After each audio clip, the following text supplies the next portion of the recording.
La semaine dernière déjà, le serviteur de Dieu nous avait entretenu sur un thème très important, l'attitude du cœur.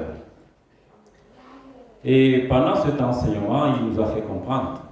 Il a parlé de ce jeune roi qui était Osias, lui qui est devenu roi si jeune, qui a marché selon la volonté de Dieu. Mais après donc, comme il a si bien dit dans son message, le cœur lui joue souvent des tours. Bien vrai qu'il marchait selon les dieux de ses pères, mais par la suite, quand il est devenu riche, il a abandonné ses dieux. Et nous avons vu la suite. Elle a été catastrophique. Dieu l'a frappé d'une lèpre. Et c'est de ça que nous voyons tous les rois de l'Ancien Testament, c'est-à-dire ceux après Josué, jusqu'à Malachie, ils ont des hauts et des bas.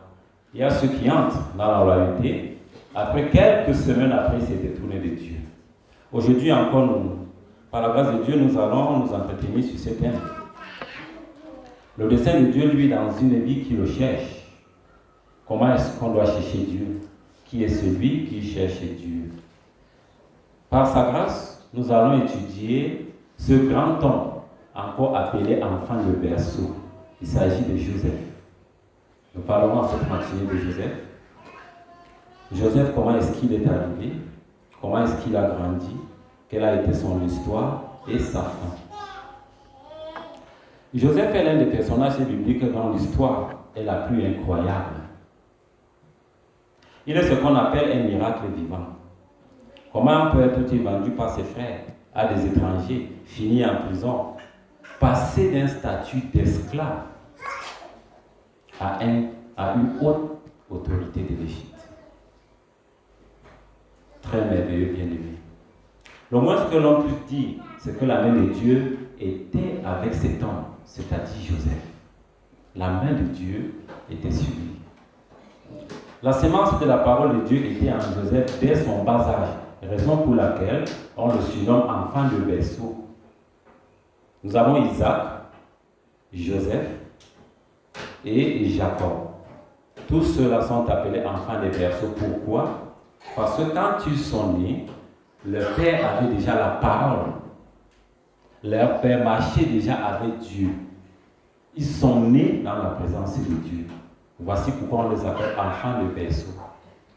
Différents de d'autres rois, après la sortie d'Égypte, qui se sont apparus du pouvoir par la force et par la suite qui ont échoué. Bien vrai que Joseph, Isaac et Jacob avaient des hauts et des bas, mais quand on essaie d'observer, leur ruine n'a pas été catastrophique comme les autres rois. Et quand nous lisons l'Ancien Testament, nous voyons vraiment ces fils d'idées qui est là. Et on compare même Joseph à l'image de Jésus. Nous allons voir cela plus loin.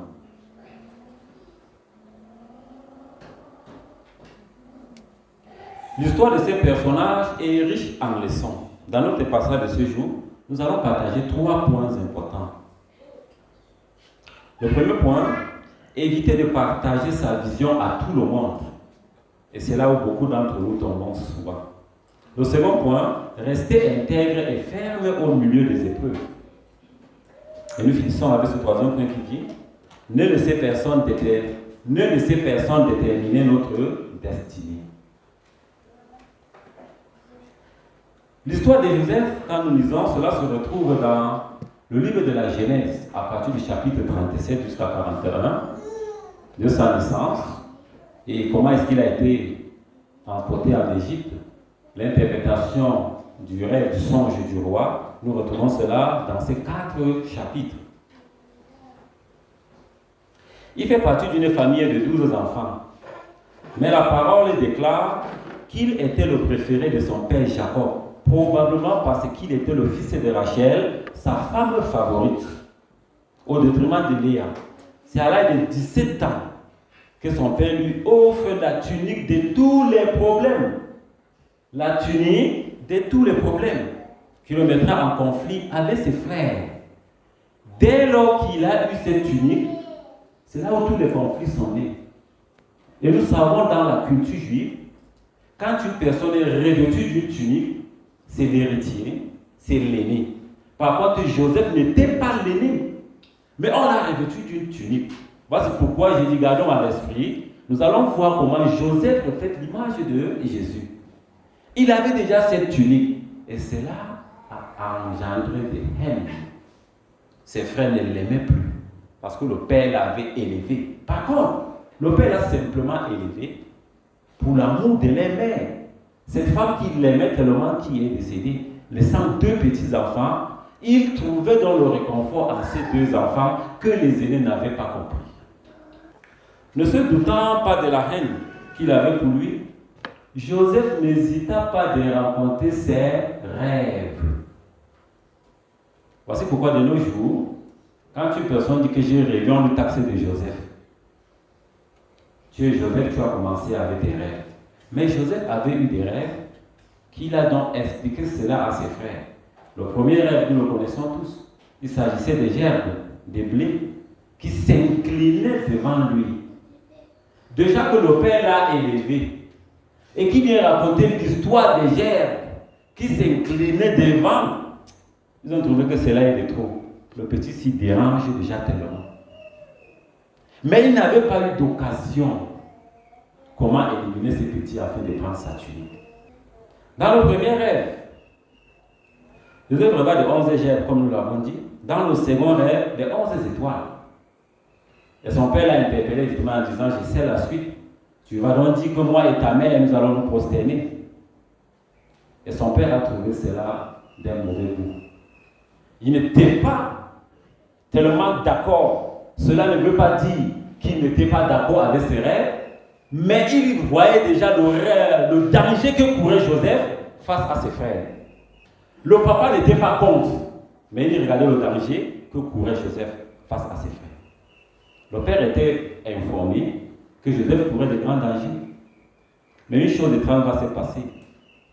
Il va envoyer Joseph parmi ses frères en brousse. C'est là où tout va tourner au pire. Dans ce que nous disons, qu'est-ce que nous pouvons déjà avoir ici comme première leçon? La première leçon à retenir est l'important de protéger sa vision, autrement dit, ses projets. Pourquoi est-ce que nous parlons de ce point? Joseph a partagé naturellement avec ses frères. Naturellement, il a partagé. Mais ses frères n'avaient pas la même vision que lui. Voici d'où est né le problème. Pour lui, c'était naturel. Mais eux, ils voyaient en Joseph un imposteur. Comment est-ce que ce petit vient prendre notre place? Et nous savons que Judas était celui le plus turbulent. Et cela devait lui revenir. Mais comment Joseph, qui vient en 11e position, veut être celui qui va prendre? Et il vient nous raconter des rêves? Non. Il était déjà un danger pour eux. Déjà quand eux, ils ne s'entendaient pas. Et nous savons tous que ces enfants étaient, excusez du terme, la cotisation des femmes. Parce qu'il y avait les enfants des servantes, Bila et Zilpa. Il y avait Rachel et Léa. C'est donc pour dire, au milieu d'eux, il y avait des camps de division. Ils marchaient par famille. Comment est-ce que celui, ils ne sont que 2 chez les mères, mais comment ils viennent dominer tous les autres? Non, cela était impossible. Il fallait donc chercher des voies et moyens pour les éliminer. Lorsque nous parlons ici de protéger sa vision, Joseph était naïf. Naturellement, il était naïf. Il a partagé. Mais un jour, cela l'a rendu la vie difficile. Nous voulons donc dire, nous qui sommes ici présents pour ce point, beaucoup ont de bons projets, c'est vrai. Beaucoup rêvent grand, c'est vrai. Mais nous sommes souvent étouffés. Pourquoi? Quand nous avons un projet, nous sommes les premiers à courir pour montrer à tout le monde que j'ai un grand projet. Connais-tu l'attitude du cœur de ton frère? On nous enseigne la semaine dernière le cœur. Est-ce que tu sais ce que ton frère pense contre toi? Tu ne peux pas connaître. Pour toi, c'est naturel. Tu vas venir partager avec ton frère. Il va acclamer. Il va dire, frère, c'est bon ton projet. Mais c'est lui qui va aller par derrière te mettre le couteau au dos. Voici pourquoi, bien aimé, nous ne disons pas qu'il ne faut pas partager avec les frères, mais soyez prudents dans ce que vous faites. Parfois, ce sont des cercles restreints, des personnes à qui nous avons confiance, eux qui nous déçoivent. Cela est visible aujourd'hui. Pourquoi l'Église est divisée? Parce que ce genre de phénomène est présent. Toi, tu es leader, tu fais confiance à tous ceux qui sont là, mais ceux qui vont chercher à te renverser. Ceux qui vont mettre du sable dans ton tapioca bien-aimé, en termes camerounais, c'est eux qui vont te nuire. Retenons, protégeons nos visions, protégeons nos projets. C'est acclamé de tous, mais ce ne sont pas tous qui sont d'accord avec ce que tu fais. Très important. Lorsqu'une idée brillante nous traverse l'esprit, nous souhaitons de façon évidente à partager à nos proches, en espérant que ces derniers se réjouiront. Mais la vérité est que le monde ne souhaite pas nous voir réussir. C'est un fait malheureux, mais bien véridique. L'ennemi peut utiliser les personnes les plus proches, comme nous venons de dire, pour nous décourager, même nous distraire. Tu peux avoir un bon projet, mais quand tu partages avec un frère, il te dit que non, ce que tu fais là, ce n'est pas ça, il faut plutôt faire ceci. Toi, en venant avec l'esprit d'aide, mais lui, il a un autre esprit pour te détourner de ce projet. Et parfois, tu as un bon projet, tu te décourages, mais même celui qui part avec le même projet, pas réaliser et il gagne. Ça arrive souvent de ça. Combien sont ceux-là qui ont rédigé des CV pour aller déposer des entreprises? Il te dit que non, la date là est passée. Mais lui, il dépose. Il va aller déposer à votre insu. Mais fions-nous bien aimés. Ce ne sont pas tous ceux qu'on dit frères qui sont frères. Nous ne sommes pas en train de dire de ne pas appeler frère. Est-ce qu'on se comprend? Ce ne sont pas tous ceux-là qu'on dit frères qui vont nous aider. Surtout quand vous voulez avancer, il faut savoir avancer avec des frères et non avec des frères. Restez intègre et ferme au milieu des épreuves. Ici, nous allons aller directement ce que Joseph a traversé en Égypte. Vendu par ses frères, Joseph demeure le serviteur de Potiphar. C'est une réalité. Joseph est vendu en Égypte. Mais qu'est-ce qui va se passer en Égypte?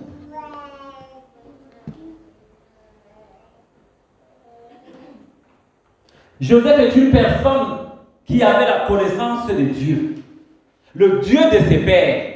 Voici pourquoi Joseph pouvait pécher, Joseph ne pouvait pas pécher. Joseph pouvait tomber, Joseph ne pouvait pas tomber. Comment c'est silence? On comprend ce que cela veut dire. Joseph pouvait tomber, pourquoi? Parce que il a ses faiblesses, comme vous et moi. Naturellement, il va tomber.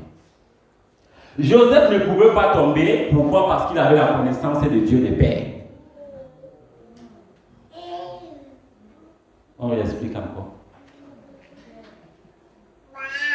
Pourquoi Joseph a refusé d'aller avec la femme de Potiphar? Il avait une base spirituelle. Son père, dans le berceau, parlait déjà à Joseph de qui est Dieu. Voici pourquoi, étant en Égypte, il répétait sans cesse les dieux de mon père. Et cela a été une grâce pour lui face à la femme de Potiphar. Non seulement c'était une occasion en or pour Joseph. Nous ne connaissons pas son parcours. Nous ne savons pas comment Joseph a fait. Mais il s'est retrouvé devant une occasion en or qu'il fallait saisir l'opportunité. Bien aimé, si c'était vous et moi à la place de Joseph, qu'est-ce qui devait se passer? Pour ceux qui ne savent pas l'histoire, Madame Potiphar a demandé à Joseph de coucher avec elle. Il a refusé. Il a fui. Si c'était toi, qu'est-ce que tu aurais fait? Trouve la réponse dans ton cœur et tu gardes pour toi. C'est une occasion en or. Pourquoi? Parce que c'est la femme qui a appelé Joseph. Viens dans ma chambre. Le maître des lieux n'était pas là. Les servants et les serviteurs n'étaient pas là. Qu'est-ce qu'il fallait faire? Il fallait manger. Mais Joseph a dit non. Joseph a refusé. Tu es assis ce matin. Ce que nous sommes en train de dire sont diffusés sur les médias. Toi qui écoutes, si tu es là, si tu n'es pas là. Ce que Joseph a fait, tu peux le faire. Tu peux refuser de tomber dans ces erreurs. Tu peux être là présent, mais tu es en train de réfléchir déjà comment, à la sortie, tu vas poser tel acte. Peut-être que tu l'as consommé déjà hier avant de venir ici. Mais ce qu'on peut te dire, le Dieu de grâce est là. Ses bras sont ouverts afin que tu viennes vers lui et il est prêt à te pardonner.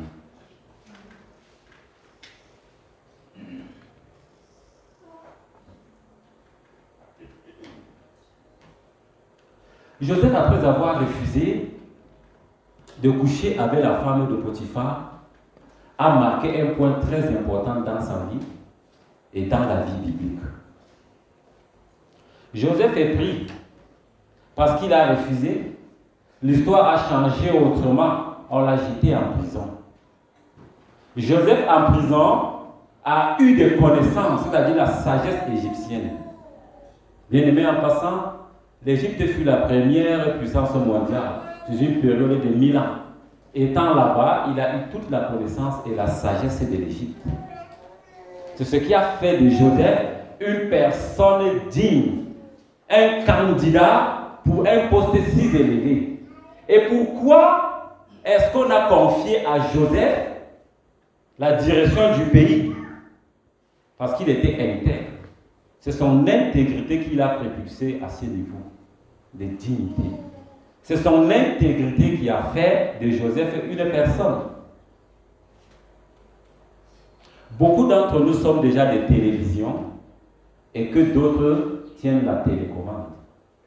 Mais Joseph a refusé d'être la télévision. Je m'explique. Une télévision n'a pas besoin, une télévision a besoin d'une commande afin qu'elle fonctionne. Joseph en Égypte, s'il avait accepté coucher avec la femme de Potiphar, il allait demeurer esclave toute sa vie dans la maison de Potiphar. Ça, c'est une réalité. Il devait demeurer dans la maison de Potiphar et il ne devait même pas avoir mot. Pourquoi? Parce que la femme de Potiphar a la télécommande. Quand il va se lever pour parler, il va dire, je vais appuyer le bouton off. Et il va se taire. Beaucoup d'entre nous avons la manne du bouton off sur notre tête ici présent. Beaucoup d'entre nous sont tenus captifs par les patrons, les membres des familles. Pourquoi? Parce qu'ils ont touché à ce qui était interdit et ils sont sous le joug d'une pression. Tu es dans ton lieu de service. Ton patron te propose, tu refuses. On va te regarder de notre œil. Mais on te propose, tu acceptes. Tu vas demeurer sur son péché.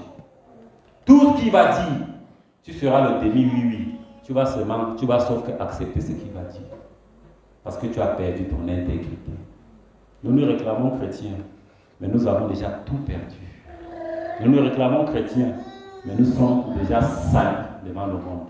Alors, bien aimés, tel que nous observons l'histoire de Joseph, il est important pour nous, là où nous avons déjà tout détruit, de revenir encore en arrière. Il n'est pas tard. Il n'est pas trop tard pour nous de revenir sur nos pas. Il n'est pas tard pour nous de faire marche arrière, car avec le Seigneur, il y a la seconde chance. Pour l'ennemi, c'est de détruire. Son but, c'est de détruire. Joseph était déterminé à entrer dans la destinée. Et il est entré de la plus belle des manières, sans tache ni ride. Il n'est pas entré parce qu'il avait de la audace, non. Il n'est pas entré parce qu'il a tendu l'enveloppe, non. C'est son intégrité qui l'a fait entrer chez Potiphar en tant que premier ministre. Même dans la prison, Joseph avait un bon témoignage. Ce n'est pas de ses forces qu'il a interprété ses rêves, mais c'est le Dieu de ses pères qui était avec lui, qui ont fait en sorte que Joseph interprète les rêves de l'échanson et du palliatif. 2 ans après, on se souvient de Joseph et il est relevé de la prison. Pourquoi est-ce qu'il a été relevé de la prison? Son intégrité. Quand nous lisons le texte de Genèse, le chapitre 41, verset 14 à 15 à 16.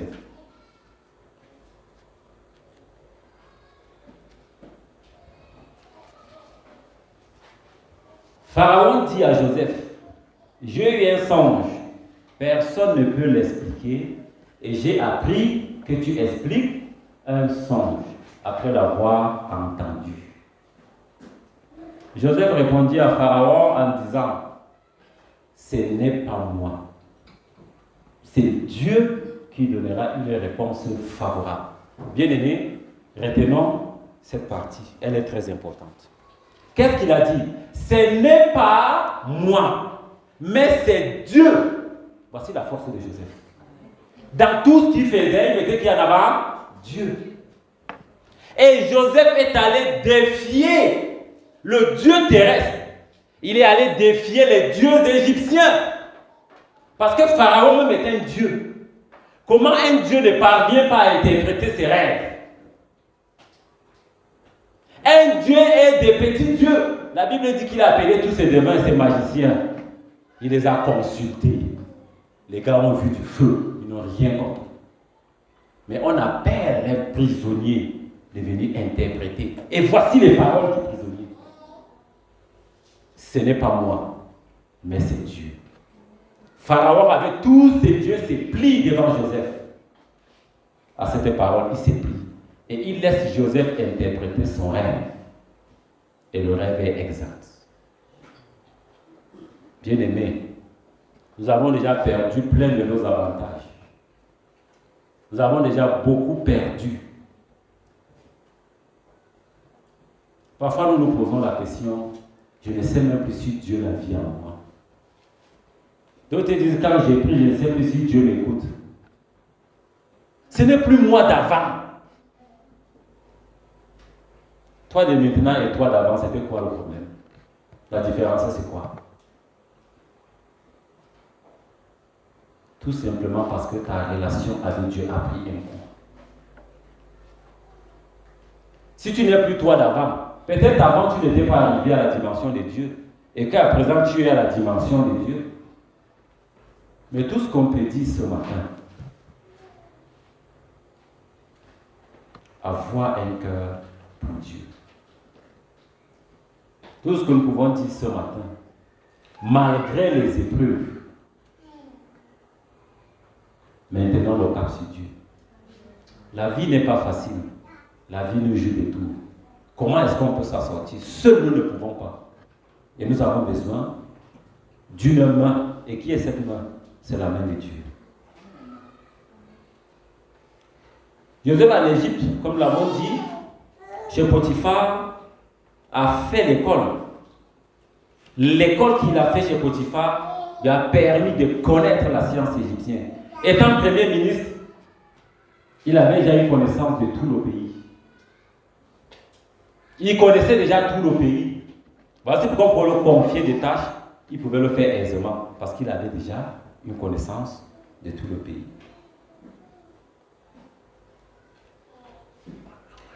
Que la passion de Dieu pour toi soit une réalité et non un slogan.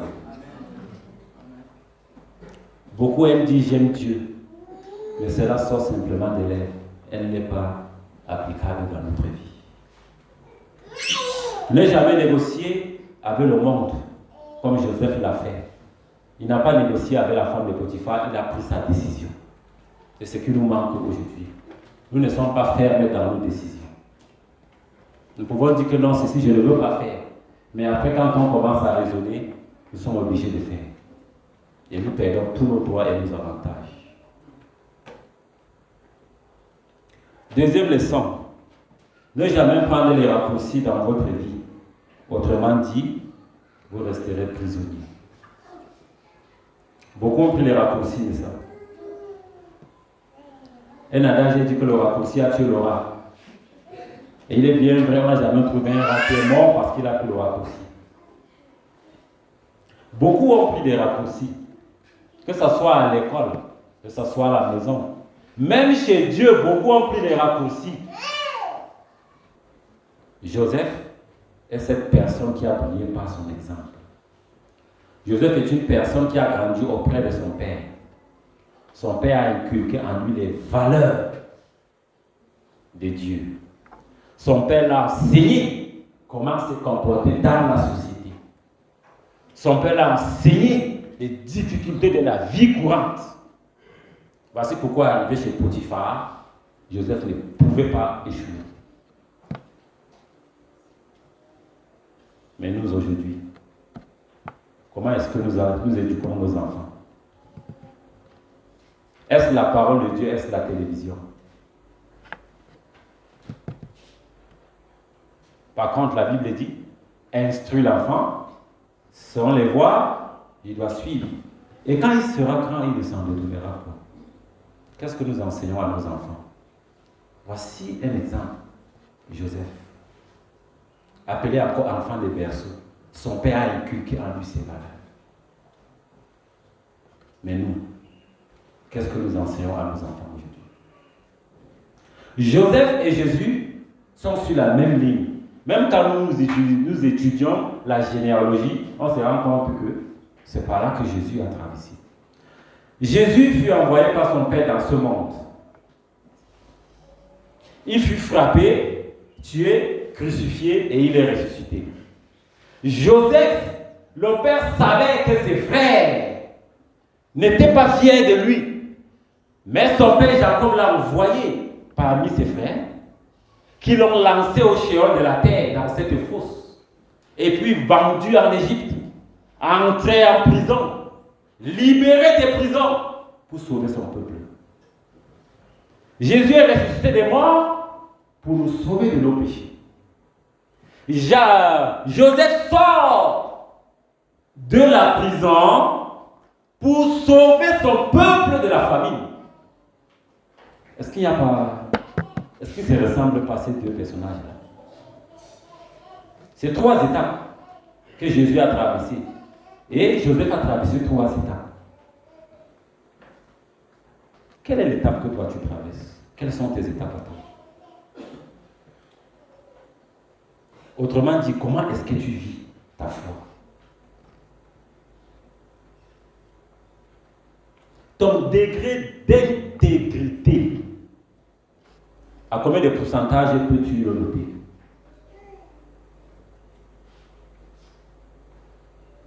Nous passons à côté des petites choses.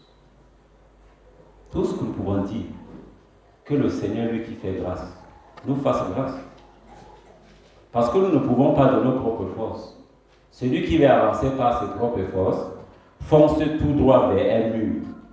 Mais celui qui s'abandonne et dit à Dieu, me voici, je ne peux pas, tiens-moi par la main, il nous esquive des obstacles.